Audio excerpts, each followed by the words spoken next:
Hello, today I would like to demonstrate how to make some really delicious beet juice. Everyone knows beet juice is very healthy for you. It helps the liver, gallbladder, it's a great cleanser. It helps the stomach produce hydrochloric acid. And we're going to make a small, very simple recipe that anyone can do with beet juice, and I promise you're going to like the taste of that. So we're going to just briefly demonstrate how it's done. I have prepared the fruit ahead of time and the beets, so that saves us some time cutting it all up. But you can see I have these beets. I just washed them. I just scrubbed them around the outside to get the dirt off. You don't have to peel them. The juicer will extract all that. And we just take a beet, and we cut it up, small pieces, kind of like that. And you just put this right into this bowl that we already prepared. You need about, I would say, 3 or 4 beets. The first 2 beets were a little larger than this, but this is kind of what you end up with. So this is one of the ingredients, and then we're going to put a little bit of a blood orange in there. So you just kind of peel it off. You cut them in small squares, and you just peel this right off. See, it comes off real easy. You discard the peels because they would be a little bit bitter. So put this in there. Do one more. And then you're going to add an apple, and you can choose an apple, whichever flavor you like or kind of apple you like. You can use a Granny Smith, or you can just use any apple you have. And you just cut it in squares again. You take the peels out, you take the seeds out, and it just comes off real easy with a little paring knife. Tools are really great to have, you have the right tools. And you just cut up little pieces again like that. And you just slice this in there as well. If you don't have a blood orange like I showed you, you can use simply oranges like that. And again, you just peel the peel back and you put that in there. We already have some in there, so we're not going to use a lot of them. So this is our oranges. I've cut up a lemon, and I use a little bit. You might use about half of a lemon, and you don't want to use all the peel. So if you want to again do that, and take a knife and just go underneath here and just slice open and peel, take the peel off, and that goes right in the juicer. We'll just put it here for now. Now I keep some of these peels on, so I'm going to keep some of it like that and keep this one. And again, let's just demonstrate how we do this. Cut it like this.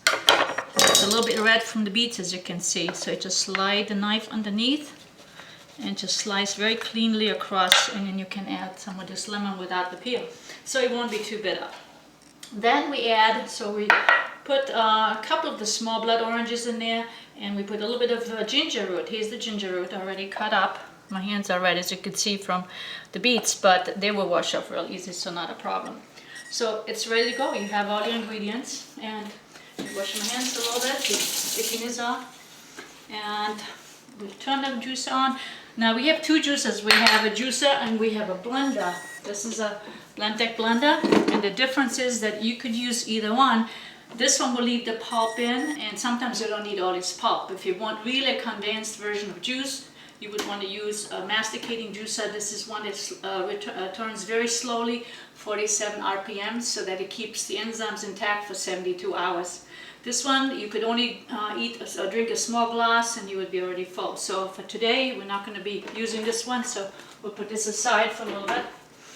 And we're going to turn this on. So you can see the juicer rotating, and all you're going to do is feed this into the chute.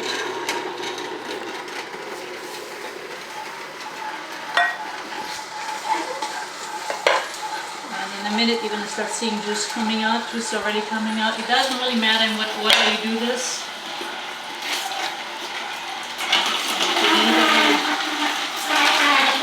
Push it down, it's helpful. If you have it cut in the right kind of pieces, this can be juiced very quickly. You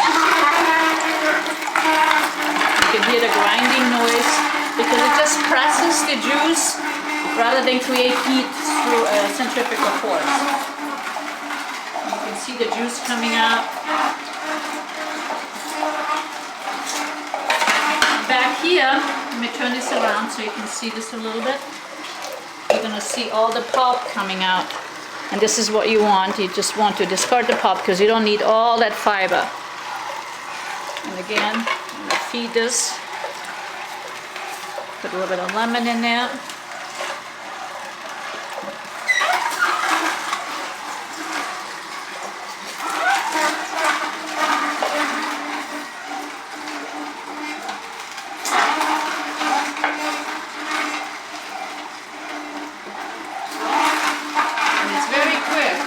we have it all prepared. Lemon.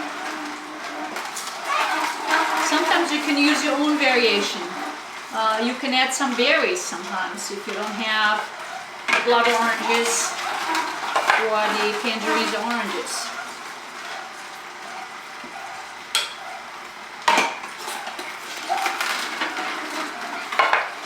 And that was it. That was the last little bit. I'll wash my hands slightly. So you can see the juice is still running. You can see all the pulp in here. And just for the purpose of demonstration, I'm going to turn this off. When you close this, you can still trap the juice. And we'll get a little spoon. Now this is the blood of life.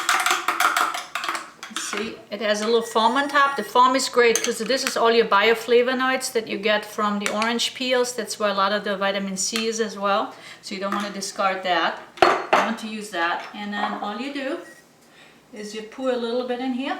This is very potent, very powerful. So you don't want to drink a lot at one time. And there's the juice. And what you can also do, I prepared, you take some kefir, or you can take organic kefir, or you can take some vanilla yogurt or vanilla kefir, and all you do is just take and swirl it a little bit into the top there, and then you just maybe take a little parsley sprig and you decorate it a little bit right there. It kind of sank down a little bit, but I think you get the picture. And voila, here's a real life-giving juice. Now let's taste a little bit. Man, it's absolutely delicious. Got a little bit of ginger that went in there. So it gives it a little bit of bite, and all the juices blend really well. Now you should try to drink this within about 24 hours, especially if you have this kind of juicer. It will keep the enzymes really intact. If you want to store it for like a few hours, then best way to store it, you take a mason jar and you just pour it into the mason jar. There we go. And you close it, and this keeps in the refrigerator for about a day. And here's your juice. Thank you for watching. Next time we'll try another recipe. To your health.